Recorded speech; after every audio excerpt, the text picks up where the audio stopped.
আসসালামু আলাইকুম।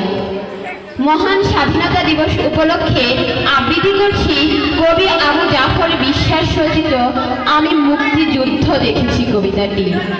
আমি মুক্তিযুদ্ধ দেখেছি, দেখেছি ৭১.৭ কোটি মানুষের স্বাধীনতা আন্দোলন।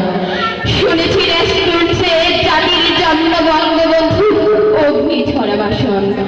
দেখেছি রাজাকার পাঞ্জাবি মিলে করেছে কত না অবিচার। অসহায় লাখো মা বোনেরা সেদিন হয়েছিল নির্যাতনের শিকার। আমি মুক্তিযুদ্ধ দেখেছি, দেখেছি সারা দেশে জুলুম নিপীড়ন নির্যাতনের শিকার।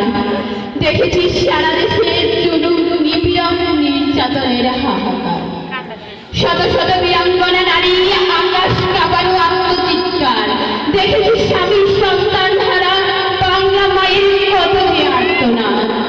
মুক্তিযুদ্ধে কত শহীদ পরিবারের জীবন হয়েছে বরবাদ। আমি মুক্তিযুদ্ধ দেখেছি, দেখেছি গ্রামের কত বাড়ি ঘর আগুন জ্বলে ধাউ ধাউ করে। গৃহহারা মানুষ শরণার্থী হয়ে দেশ ছেড়ে যাচ্ছে ওপারে।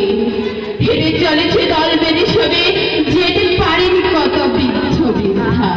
আমি মুক্তিযুদ্ধ দেখেছি, দেখেছি বর্ডার সেল, রাইফেল, আরো কত আগ্নেয় অস্ত্র। যুদ্ধের বিমান টান কামান পাক হানাদার বাহিনী সশস্ত্র। হায়না পাঞ্জাবি সারি সারি গ্রামে ঢুকতেই দিচ্ছে ধ্বংস করে। আমি মুক্তিযুদ্ধ দেখেছি, দেখেছি অমাবস্যার রাতে আগ্নেয় স্ফুলিঙ্গ আলোকে উজ্জ্বল আকাশে ফাঁস ফুল টেনে টেনে শব্দ আর বারুদের গন্ধে বাতাস। দেখেছি বাংলার মুক্তিকামী মানুষে মরেছিল কত স্বপ্ন আঁকা। ৩০ লক্ষ শহীদের রক্তে বেছা সবুজের মাঝে লাল পতাকা। আসসালামু আলাইকুম।